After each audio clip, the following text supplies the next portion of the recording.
Əgər ağacda şirə, kitrə varsa, qeyd etdiyim qulluqlar edin.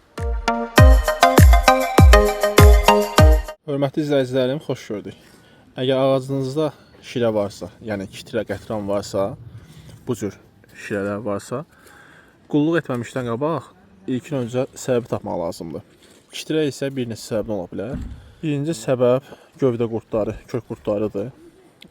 Xəstəlik, gecə-gündüz temperaturun dəyişkənliyi, bitkinin stres keçirməsi və s. bir çox səbəbdən ola bilər. Bir də var ümumi qulluq edilməsi.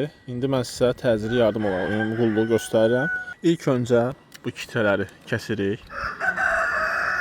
Şirələri bu cür kəsəndən sonra mis tərkibli fungus istifadə etməliyik. 10 litrə 100-200 qram qatıb qarışdırıb istifadə etməliyik.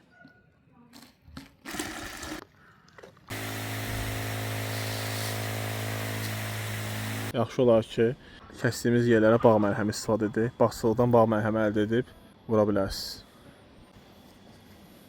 Sonra yaxşı olar ki, bağçılıq dükanından kök qurdlarına qarşı insektsid alasınız. Gövdə qurdlarına qarşı insektsidi suya qarışdırıb kökdən istifadə etmək lazımdır. Əlavə olaraq il ərzində 3-4 dəfə həm xəstəliklərə qarşı kökdən dərman istifadə edin və həmçinin də zərərvericilərə qarşı.